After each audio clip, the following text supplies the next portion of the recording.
আপনি কি জানেন আপনার মূল্য কিভাবে নির্ধারিত হয়? আপনার মূল্য নির্ধারিত হয় আপনি কি দিয়ে তৈরি তার মাধ্যমে নয়, বরং আপনি কিভাবে আপনার ক্ষমতাকে বিকশিত করেন, আপনার ক্ষমতাটাকে আপনি কিভাবে বিকশিত করেন এবং তা প্রয়োগ করেন তার উপরেই আপনার মূল্য নির্ধারণ হয়। ধরুন একটা লোহার বার, সেই বারটার ওজন হচ্ছে 1000 গ্রাম। কাঁচামাল হিসাবে সেই লোহার বারটার দাম হচ্ছে মনে করুন $100। এবার যদি আপনি এটাকে ঘোড়ার খুর বানাতে পারেন, এই লোহার বারটিকে দিয়ে ঘোড়ার খুর বানাতে পারেন তা এবং সেটা ব্যবহার করেন, তখন তার মূল্য বেড়ে দাঁড়াবে $250।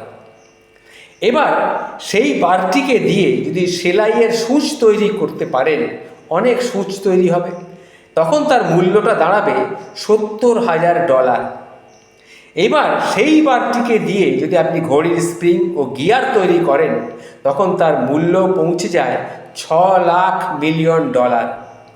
আর এটাকে যদি উন্নত প্রযুক্তির লেজার উপাদানে রূপান্তরিত করা হয়, যা কম্পিউটার চিপ তৈরিতে ব্যবহৃত হয়, তখন এই লোহার বারের মূল্যটা হয়ে দাঁড়াবে $15,000,000। তাই বলছি বন্ধু, আপনার প্রকৃত মূল্য নির্ধারিত হয় আপনি কি দিয়ে তৈরি তার মাধ্যমে নয়, বরং আপনি কিভাবে নিজের ক্ষমতাটাকে বিকশিত করেন এবং তা প্রয়োগ করেন তার উপরে।